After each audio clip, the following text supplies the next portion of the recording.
이번에 리플 관련 발표가 두 개 나왔습니다. 한 개는 리플이 냈고요. 다른 하나는 마스터카드가 냈습니다. 근데 마스터카드의 발표문 안에 리플의 이름이 들어가 있었는데요. 여기서 질문 하나 드리겠습니다. 이 전 세계 카드 결제를 쥐고 있는 그 마스터카드가 왜 하필 지금 이 시점 코인넷에서 리플을 자기 파트너 명단에 올렸을까요? 지금 XRP가 어떤 자리에 있는지는 다들 알고 계실 거예요. 사상 최고가에서 70% 정도 빠져있는 자리고요. 이런 자리에서 무슨 소식이 나와도 또 그 얘기겠지 이런 생각이 드실 건데 솔직히 저도 그렇습니다. 이번 뉴스 자체가 제목만 보고 그냥 넘길 뻔했었는데 이 두 가지 발표를 나란히 놓고 보는 순간 그 생각이 완전히 바뀌었고요. 오늘은 그 이유를 처음부터 차근차근 말씀드려 보도록 하겠습니다. 먼저 지금 리플이 무엇을 내놨는지부터 살펴봐야 되겠죠. 이름은 리플레저 인공지능 스터디 키트입니다. AI가 리플레저 위에서 돈을 보내고 또 받고 관리까지도 할 수 있게 해주는 개발 도구 모음집인데요. 이 말이 조금 어렵죠. 한 줄로 줄이자면은 AI가 스스로 돈을 쓰게 해주는 도구 상자입니다. 근데 여기서 바로 이상한 점이 하나 있습니다. 인공지능이 왜 돈을 쓸까요? 요즘 인공지능은 질문에 대답만 하는 단계를 지나치고 있습니다. 일을 시키면 알아서 끝까지 처리하는 쪽으로 가고 있다 보니까 이런 걸 AI 에이전트라고 부르는데요. 쉽게 말씀드려서 인공지능 비서입니다. 근데 이 비서가 일을 하다 보면 중간중간 돈을 쓸 만한 일들이 생기겠죠. 예를 들면 유료 자료를 열어본다거나 다른 인공지능의 계산 능력을 빌려야 됩니다. 리플은 이걸 이렇게 설명을 했습니다. AI 에이전트는 이미 미래가 아니고 현재이고 벌써 컴퓨터 사용료를 내고 청구서를 정산하고 사람도 없이 거래를 끝내고 있다라고요. 그러니까 이미 시작된 일이라는 건데 그러면 여기서 이런 생각이 드실 겁니다. 아니 돈이야 그냥 카드로 내면 되는 거 아니냐. 근데 바로 이 지점에 오늘 이야기의 핵심이 숨어 있는데요. 카드는 처음부터 사람을 위해서 만들어진 물건입니다. 가입할 때 신분증이 필요하죠. 결제할 때는 사람의 확인이 필요합니다. 근데 AI는 신분증이 없습니다. 그리고 더 큰 문제는 돈의 크기인데요. 인공지능이 하는 결제는 한 번에 몇십 원짜리입니다. 대신에 횟수가 어마어마하게 많죠. 예를 들어가지고 10원짜리 자료 하나를 보는데 카드 수수료가 몇백 원 붙는다고 상상을 해보세요. 배보다 배꼽이 커가지고 거래 자체가 성립이 안 됩니다. 그래서 기계들의 결제에는 완전히 다른 돈의 길이 필요한 거고 빠르고 수수료가 거의 없고 사람 없이도 돌아가는 길들이요. 그 길의 이름이 바로 X402인 거고 이게 뭔지 지금부터 풀어드려 보자면요. 인터넷에서는 아주 오래된 신호체계가 있죠. 화면에 가끔 뜨는 40456 한 번쯤은 보셨을 겁니다. 페이지가 없다라는 뜻인 건데 그 404의 형제 중에 402라는 번호가 있습니다. 그 뜻은 결제가 필요하다라는 거고요. 1990년대에 미리 만들어 놓고는 쓸 데가 없어가지고 30년 가까이 잠들어 있던 코드예요. 그 잠자던 신호를 깨워가지고 만든 결제 규칙이 바로 X402입니다. 인터넷 페이지를 여는 것처럼 결제도 그 자리에서 바로바로 끝나게 하자라는 건데요. 그리고 이번 발표의 진짜 핵심이 여기에 있습니다. 리플의 파트너인 T54라는 회사가 작업을 해가지고 리플레저가 이 X402에 정식으로 연결됐죠.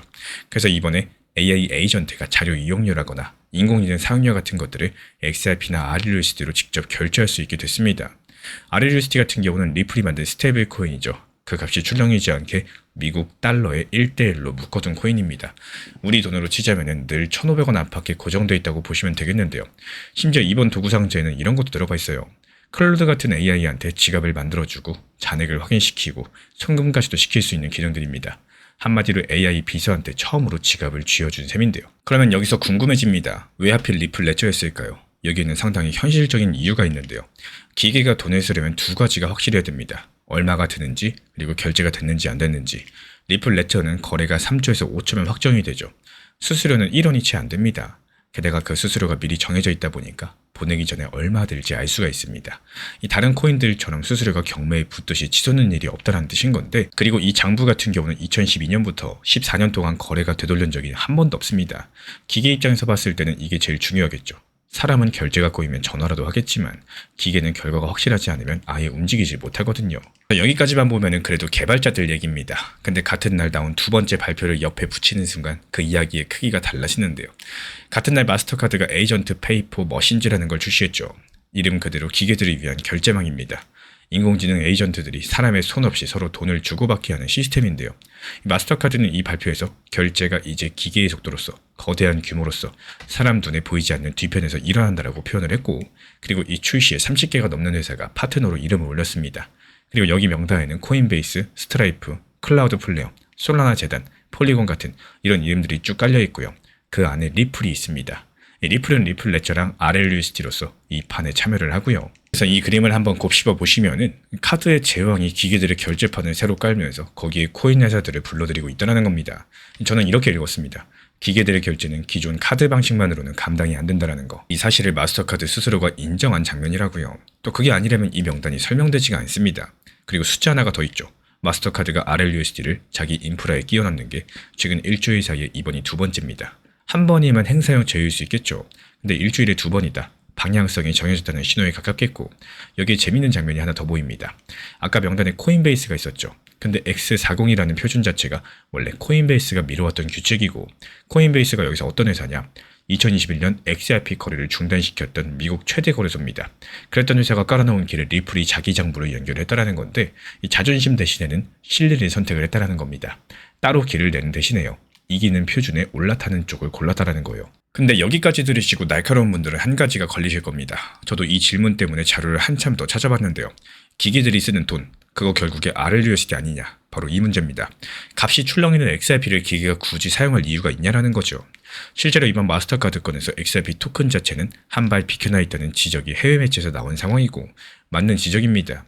그래서 이 부분은 정직하게 따져보셔야 되는데, 리플 레저 위에서 RLUSD는 XRP랑 똑같은 거래 방식을 사용하죠. 그리고 장부 안에 거래소가 내장되어 있다 보니까 다리 같은 거 없이 둘 사이를 바로 바꿀 수가 있습니다. 여기에 구조가 하나 더 존재하는데요. 리플 레저에서는 모든 거래의 수수료만큼 XRP가 영원히 사라집니다. 태워 없앤다라고 해가지고 소각이라고 부르죠. 그러니까 기계가 RLUSD로 결제하든 XRP로 결제하든 거래가 일어날 때마다 XRP는 조금씩 줄어드는 구조를 가지고 있고, 다만 솔직한 말로 말씀드리자면 한 번에 사라지는 수량은 정말 티끌 수준입니다.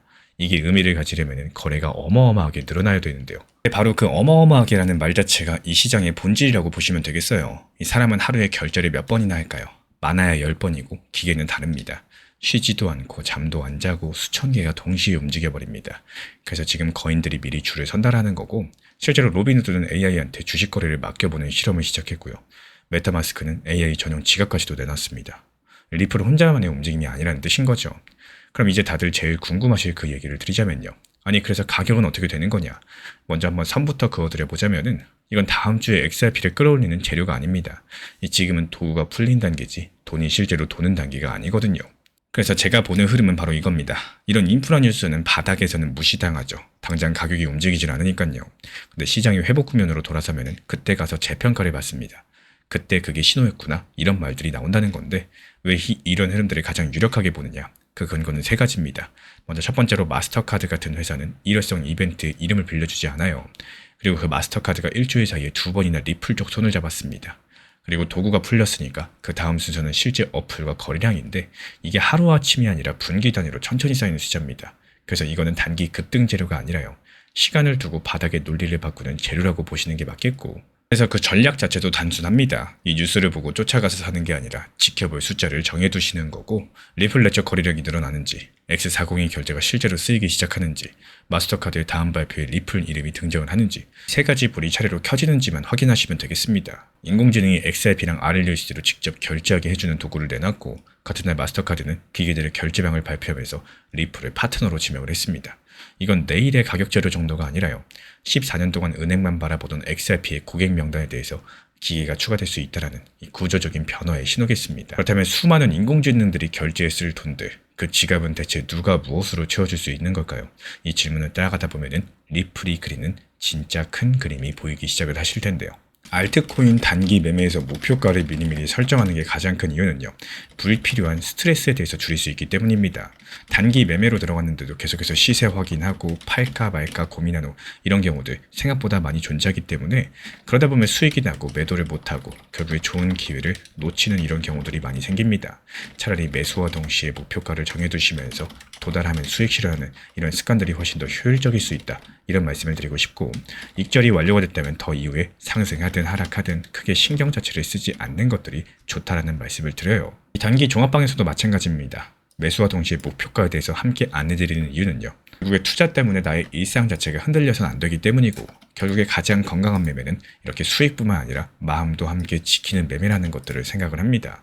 내가 자주 쳐다보고 자주 들여다본다라고 해가지고 수익이 잘 나오는 게 아니라는 것들, 이 사실을 반드시 아셨으면 좋겠고, 오히려 여기서 정말 신기하게도요, 적당히만 신경 썼을 때 오히려 수익이 더 잘 나오는 이런 경우들이 많이 존재를 하고 있기 때문에 목표가를 걸어두는 활용을 잘 하셨으면 좋겠습니다. 지금 같은 시장에서 가장 중요한 점은요, 한 가지 방향성에 대해서만 보시면은 오히려 손해볼 수밖에 없는 시장입니다. 그렇다면 어떻게 접근을 해야 되느냐? 지금은 무조건 투트랙 전략이 필요한 장이다, 이렇게 보여주고 있는데요.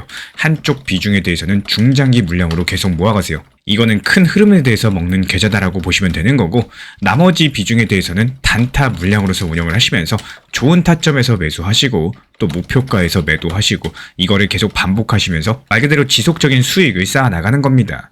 방금 전 엘프코인 같은 경우는 124원 구간에서 매수해가지고 129원의 목표가 도달하면서 수익 실현했고요. 도지코인도 역시 마찬가지로 140원 구간에서 매수해서 145원의 목표가 도달하면서 수익 마무리됐습니다. 여기에서의 핵심이 뭐냐? 아무 데서나 막 들어가는 게 아니라 좋은 자리에서 미리 진입을 하고 여기에 따른 정확한 목표 가격을 미리 정해놓고 대응을 했다는 점입니다. 이렇게 단타로서 만든 수익들은 중장기 포트폴리오 계좌로 옮겨가지고 이 중장기 물량에 대해서 계속 축적하고 쌓아 나가시면 되는 거고요. 그리고 나머지 수익에 대해서는 다시 한번 단타 계좌에 넣어가지고 키우는 데 쓰셔도 되고, 아니면 개인적으로 그냥 활용하셔도 됩니다. 뭐 가족들하고 외식을 하거나 평소에 못 샀던 거 사거나 여러 가지 방법으로 스트레스를 풀 수도 있겠죠. 결국에 계좌를 키우는 사람들은요, 중장기 포트폴리오에 기다리는 돈, 그리고 단기적으로 운영해서 수익을 키워나가는 이렇게 굴리는 돈을 따로 놓습니다. 한마디로 포트폴리오가 한계가 아니라는 거겠죠. 이 부분들에 대해서 혼자 하실 수 있는 분들은 혼자 하셔도 좋습니다. 그런데 이번에 처음 진입하셔가지고 혼자 타점 잡기가 어려운 분들, 아니면 오랜 기간 내가 혼자서 투자를 해봤었지만 이렇다 할 수익을 보지 못하신 분들 같은 경우는 현재 우리 채널에서 운영 중에 있는 단타방에 입장을 하셔도 좋습니다. 지금 우리 채널 같은 경우는요, 먼저 챗 GPT를 활용한 단기 타점 수익방을 운영 중에 있고, 그리고 두 번째로 리플 XRP와 관련된 전용방이 있고요. 세 번째로 톡보를 빠르게 전달드리고 있는 브리핑방이 있습니다. 이렇게 세 가지 방을 운영 중에 있기 때문에 원하시는 방 입장에 대해서 말씀을 해주시면은 제가 직접 안내 도움 드리도록 하겠습니다. 그리고 챗 GPT 활용방 같은 경우는요, 1년 365일 시장 모니터링하면서 시장이 하락했을 때 좋은 자리에서 진입을 하거나 진입 이후에는 목표 가격을 미리 걸어놓고 매도 체결되면은 알림 드리면서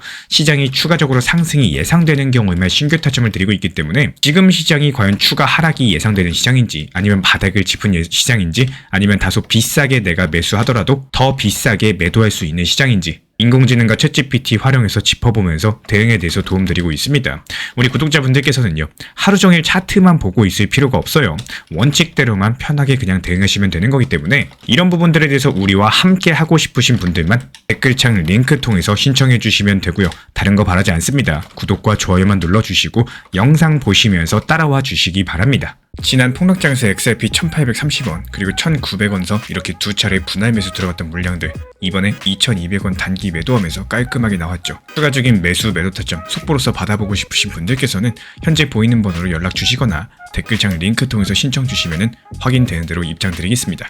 제가 안내해드리고 있는 코인 신사 채널 멤버십 전용방에 대해서 짧게 설명드려 보도록 하겠습니다. 리플, 암호화폐 시장에 대한 중요한 이슈, 그리고 브리핑이나 시장의 흐름에 대한 전문적인 분석 내용 설명과 함께 차트상의 기술적 분석, 온체인 지표와 투자 심리에 대한 내용들을 같이 안내 도움 드리고 있고, 가장 중요한 투자 심리를 컨트롤하기 위해서 포트폴리오의 구성에 대한 노하우, 투자 심리 컨트롤에 대한 내용도 같이 안내 드리고 있습니다. 코인 신사 스터디 멤버십 가입하신 분들께서는 아래 번호 혹은 신청 링크 통해서 남겨주시면 제가 연락드리고 있고, 안내 설명과 함께 신사 채널 리플 전용 멤버십 방에도 입장 안내 설명드리고 있습니다.